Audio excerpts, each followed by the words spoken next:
చీకటిని చీల్చుకుంటూ వెలుగులు విరజిమ్మాలని చూస్తున్న ఘట్టమనేని వారసత్వ సంపద అయిన ఈ ఖడ్గాన్ని చూడండి.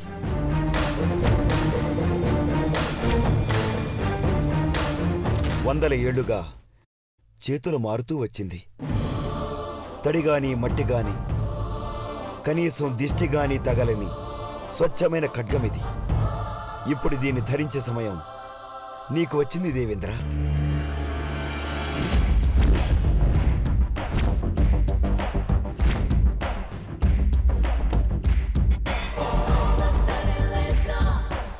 పసుపు తాడు పట్టుకోవాల్సిన వాడు ఖడ్గధారణ చేయడం ఏంటి సిద్ధాంతి గారు? ఈ ఆందోళన కన్నా ముందు ఈ పెళ్లికి ఎటువంటి ఆటంకాలు ఎదురవుతాయన్న భయాలున్నాయి. వాటిని ఛేదించాలి అంటే ధైర్యం అవసరం.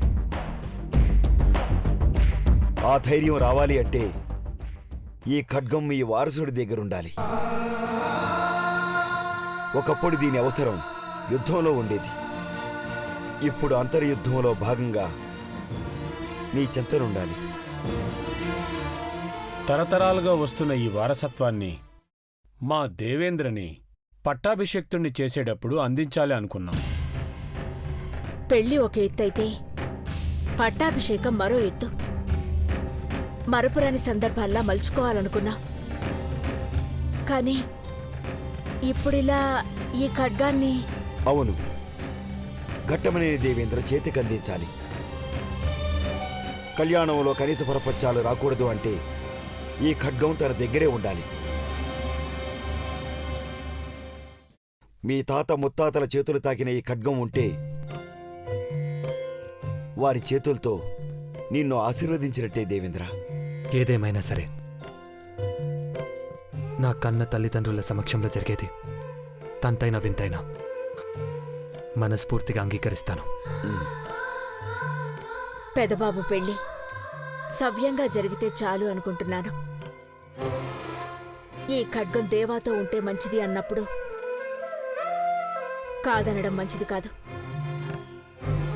హస్తగతం చేయండి సిద్ధాంతి గారు.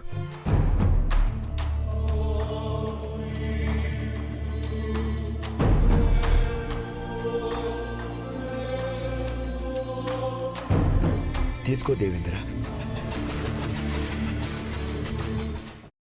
అమ్మా, అలాంటి వాళ్ళది నిజమైన ప్రేమ కాదు, అది వ్యామోహం.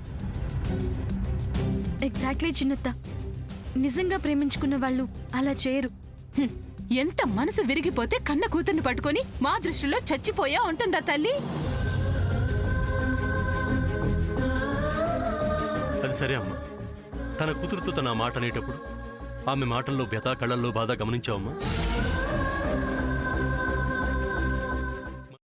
పెద్దబాబుకు బర్త్డే విషెస్ చెప్పు కూడా వెళ్ళాం కదా. ఊరికే ఎలా కాలిపోతుంది? మంట పెడితేనో పడితేనో తగలబడుతుంది.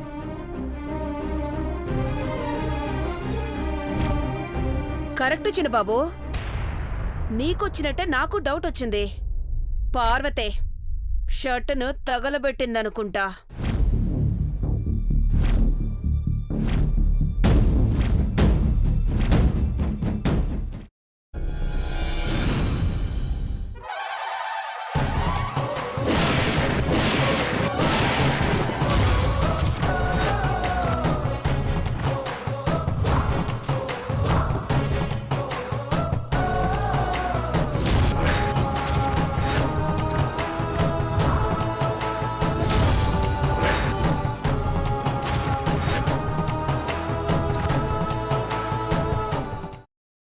తర్వాత పొట్టు తీసేసి చాప్ చేసి పక్కన పెట్టుకోవాలి.